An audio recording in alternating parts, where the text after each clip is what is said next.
Hello everyone, welcome back to my channel of the Kindergarten Play School Kavita Tiwari, and we hope you all are doing well. And today I have to share some more of the daily practice, math, English and some brain of the boosting worksheets ideas, and for UKG and kindergarten kids and this grade 1 you mean first and kids can practice these are the worksheet.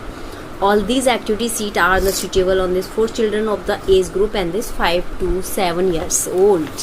Yes, आज मैं जो आपको video share करने वाली हूँ वो मैं share कर रही हूँ आपको 5 से लेकर 7 इयर्स के बच्चों के लिए जो LKG, KG, UKG और अपर फर्स्ट भी हो सकते हैं, तो उनके लिए भी ये सूटेबल है। आप सोच रहे हैं कि मतलब एक्चुअली मैं काफ़ी दिन बाद वीडियो डाल रही हूँ तो उसके लिए सॉरी, एक्चुअली मेरे पास टाइम नहीं था, आई एम वेरी बिजी। तो बट मैं आपको दिखा रही हूँ इस वक्त आपको छोटी छोटी सी चीज़ें और ब्रेन बूस्टर के लिए, और आप इंग्लिश में और मैथ में क्या प्रैक्टिस बच्चों को करा सकते हैं मैं उसके बारे में आज बात करूँगी। तो सबसे पहले बहुत सारी मैंने ब्रेन बूस्टिंग वाली वीडियोज़ ऑलरेडी पोस्ट की थी, आपने देखी भी होंगी। तो बट मैं चैनल शुरू करने से स्टार्ट करने से पहले मैं बस एक ही बात कहना चाहूँगी कि हमारी लाइव क्लासेस चल रही है इंस्टाग्राम पर जो है कविता तिवारी 94 के नाम से। तो आप प्लीज़ लाइव क्लासेस ज्वाइन कर सकते हैं। जो बच्चा कोविड की वजह से क्लास नहीं ले पा रहा है तो प्लीज़ वो ज्वाइन कर सकता है। क्लासेस बिल्कुल फ्री हैं, इसका कोई चार्जेस नहीं है, ओके। और बिल्कुल क्लासेस ऐसी दी जाती हैं जैसे बच्चा स्कूल में बैठा हुआ है। तो एक पहल हमारी तरफ से, एक पहल आपकी तरफ से भी हो सकती है। अगर आपके नियर बाइज कोई भी बच्चा छोटा है तो आप प्लीज़ उसे बता सकती हो, इंकरेज कर सकती हो, वो लाइव क्लास ज्वाइन कर सकता है। चलिए अब हम ज़्यादा बात ना करते हो, अपनी वीडियो को आगे बढ़ाते हैं। तो सबसे पहले मैंने बहुत सारी वीडियोस बताई, आप पीछे भी पोस्ट वाली वीडियोस देख सकते हो ऑलरेडी। और प्लीज़ लाइक, कमेंट और शेयर करना ना भूलें क्योंकि इससे हमें बहुत मोटिवेशन मिलता है। तो सबसे पहले आपको करना है राइट 5 सेंटेंसेस अबाउट 10 ट्रीज़। आपको क्या करना है कि बच्चा LKG UKG का फोनिक साउंड्स तो समझ ही जाता है, राइटिंग्स भी समझ जाता है। अब आपको क्या करना है, बच्चे को ना एक वर्ड्स देना है ट्री।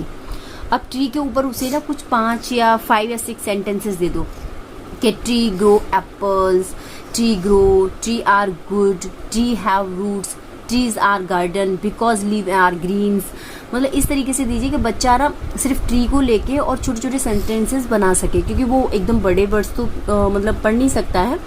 आप मैंने ट्री पे बनाया है, आप किसी भी, एक्चुअली ये राइटिंग मेरी बेटी की है तो आई थॉट वो थोड़ी सी मतलब आपको लग रहा होगा कि किसकी राइटिंग है, तो and so please ignore if you. तो बस मैं इतना ही कहना चाहती हूँ। मैंने ट्री पे दिया तो उसने बहुत अच्छी सी मतलब कुछ 5-6 लाइन्स लिखी हैं, आप ऑलरेडी देख रहे होंगे।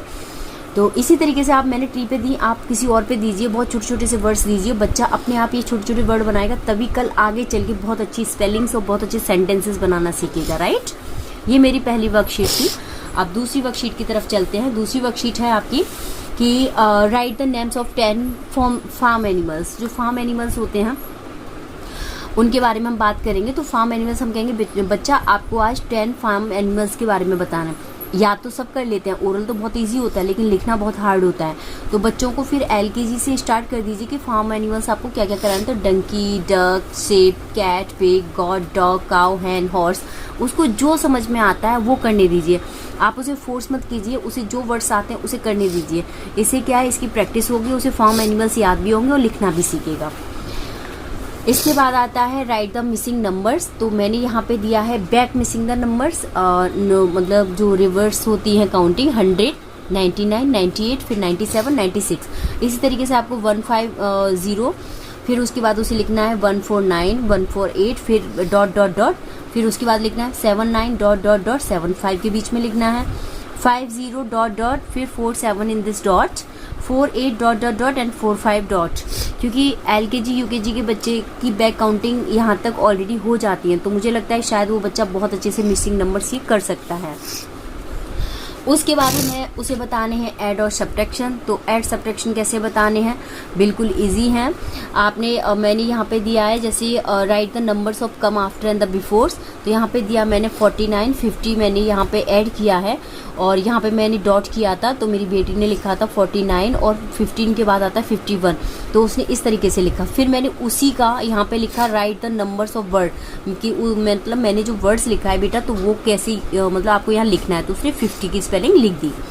नंबर्स ऑफ द डे 100, मतलब एक दिन में एक नंबर्स लीजिए, वो होता है number of the day. Number of the day क्या होता है, जैसे आपने 99 लिया तो 99 ही बच्चों को लिखने देनी है, और जब तक देना है उसे कि मतलब आफ्टर, बिफोर, बिटवीन, 100 के बीच में दो, 100 से ऊपर दो, 100 से नीचे दो, उसे इस तरीके से कर दो कि वो 99 भूले नहीं। तो इसी तरीके से एक एक करके आप चलिए कि नंबर्स ऑफ द डे मुझे आज 99 सिखाना है, 100 सिखाना है, या मतलब 1 सिखाना है, 2 सिखाना है, तो उसका नंबर एक 1 डे बना लो, वो बच्चा 3 महीने में अपने आप काउंटिंग सीख जाएगा। राइट द नंबर्स वर्ड क्या होता है, अब राइट द नंबर्स वर्ड जैसे मैंने यहाँ पे 100 लिखा था, तो मैंने यहाँ पे स्पेलिंग बनाने के लिए उसे दे दी, तो उसने अपने आप ही देखो स्पेलिंग भी बनाई 100। ऐड द सब्ट्रैक्शन कैसे करते हैं, मैंने 100 में से ही फिर उसे ऐड और सब्ट्रैक्शन दे दिया। 100 + 50 तो 150, 100 + 9 109, 100 तो प्लस 200, मतलब इस तरीके से मैंने यहाँ पे सब्ट्रैक्शन दी। 100 में 70 गए तो 30, 100 में से 100 गए 0, 100 में 25 गया 75, मैंने इधर सब्ट्रैक्शन दे दिया और इधर ऐड दे दिया। उसने बहुत अच्छे से किया, तो मतलब ये अब मेरी लड़की 100 भूल नहीं सकती। ओके, मैंने 100 को बिल्कुल कंप्लीट करा दिया। उसके बाद हम चलते हैं यहाँ, तो अब मैं अपनी बेटी से बोलूँगी या आप अपने बच्चों से बोलोगे कि बेटा TH पे आपको वर्ड्स बनाना है। तो आपने नॉर्मल बात है कि आपने साइड वर्ड कराए होंगे, sides word is very important. अगर आपको इंग्लिश सिखानी है तो उसके लिए वोवल साउंड, फिर फोनिक साउंड, फिर साइड वर्ड्स होना बहुत ज़रूरी है। तो उसने TH में लिखा है द, थर्ड, 3, थिंग्स, दिस, दे और थिंक। उसने मतलब द पे इतने सारे वर्ड्स लिखे हैं। अब मैंने TH पे दिया, आप पहले ए पे दीजिए कि ए पे लिखो, तो एप्पल, आंट, एरोप्लेन, तो इस तरीके से बी पे दो, बॉल, बैट, इस तरीके से वो लिखेगा। फिर TH पे आइए, फिर जॉइंट वर्ड दीजिए, तो वो अपने आप वो लिखना सीख जाएगा। वर्कशीट थोड़ी अट्रैक्टिव हो तो बच्चे अपने आप ही सीख जाते हैं। Read and right the wild animals, मैंने उसमें दिया है कि आप वाइल्ड एनिमल्स पढ़िए और लिखिए। तो उसने लॉयन लिखा, मैंने यहाँ पे डॉट किया, तो लॉयन, टाइगर, एलिफेंट, पैंडा, फॉक्स और बियर, जो बच्चों को पसंद है और जो छोटे छोटे वर्ड्स होते हैं, मैंने ये लिखने भी दिया और उसको कम्प्लीटली करने के लिए दिया। तो उसने बहुत अच्छे से किया है, बहुत सुंदर से किया है। अब मैंने उसे दिया था कि राइट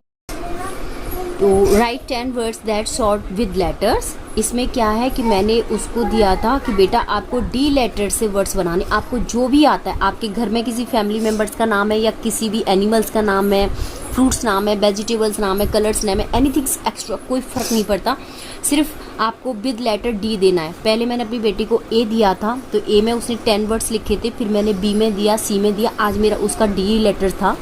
D लेटर में उसने क्या क्या किया है उसे देखते हैं। Dog, did, draw, DJ, dark and do, donkey, deer and dad and drink. Okay, तो उसे D में जो समझ में आया उसने D में किया। आप अपने बच्चों से कोई भी अल्फ़ाबेट्स करवा सकते हैं, लेकिन मैं यही कहूँगी अगर उसकी स्टार्टिंग है, बिगनर है, तो आपको A फॉर एप्पल से शुरू करना चाहिए और उसे 10 नहीं, पहले आप 5 वर्ड्स दीजिए कि बेटा आप 5 वर्ड्स से ही कीजिए। 5 वर्ड के बाद उसकी कैपेसिटी बढ़ाते जाइए कि 7, 8, 9, 10 इस तरीके से। ओके, उसके बाद आता है ड्रॉ 2 पैटर्न यूजिंग शेप्स। अब इसमें मैंने कुछ शेप्स दी हैं और इसको बच्चों को इस तरीके से यूज करनी है और इसी तरीके से बनानी है। मैं एक बार आपको बना के दिखा देती हूँ। जैसे ट्राइंगल, स्टैंडिंग लाइन, फिर ट्राइंगल, फिर स्टैंडिंग लाइन, फिर इसके बाद क्या आएगा, फिर ट्राइंगल, फिर स्टैंडिंग लाइन, इस तरीके से वो करता जाएगा। यहाँ पे circle, standing line, triangle, standing line, फिर सर्कल, फिर लाइनिंग और फिर ट्रायंगल, इसी तरीके से वो आगे बढ़ता जाएगा। इस तरीके से क्या है, उसकी ब्रेन की काफ़ी अच्छी कैपेसिटी बढ़ जाएगी और वो ये सोचेगा कि इसके बाद क्या आएगा, तो वो गलतियाँ बहुत ज़्यादा करेगा और वो इसे कंप्लीट नहीं कर पाएगा। 1-2 बार में करेगा तो उसको माइंड बूस्ट होगा और इसे कराना भी बहुत ज़रूरी है। उसके बाद आती है रिवीजन सीट्स। तो लास्ट में आप बच्चे को ले जाइए एक रिवीजन सीट पे, क्योंकि बच्चा आई होप ये नर्सरी, प्ले ग्रुप नर्सरी तक तो हम ओरली कराते हैं बच्चों को ज़्यादातर।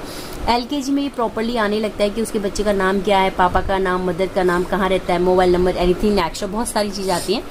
तो मैंने कुछ ही चीज़ें दी हैं, कुछ हिडन कर रखी हैं। तो रिवीजन डे में है what is your name, Twinkle, how old are you, 4 years old, what is your mother's name, Kavita Tiwari, where do you live, Delhi, and which your favourite colour, pink. तो मैंने कुछ चीज़ें हिडन कर रखी हैं जो मैं शो नहीं कर सकती। तो आई थिंक आप आगे भी दे सकते हैं, फादर्स नेम दे सकते हैं, वो कहाँ रहता है, उसके मकान नंबर क्या है और उसे क्या पसंद है क्या ना पसंद है, वो बहुत सारी चीज़ें ऐसी होती हैं जो आप दे सकते हैं। इसके बाद मैं फिर से और रिवीजन शीट्स लेकर आऊँगी। आज मैंने सिर्फ इतनी रिवीजन शीट बताई कि आप इसे 1 हफ्ते के अंदर करा सकें। इसके बाद बहुत सारे पेरेंट्स की थोड़ी रिक्वायर्ड थी कि कर्सिव राइटिंग या फिर मतलब स्मॉल राइटिंग बच्चों को कैसे सिखाएं, तो मैं बहुत जल्दी कर्सिव और स्मॉल राइटिंग लेकर आऊँगी इसके बाद।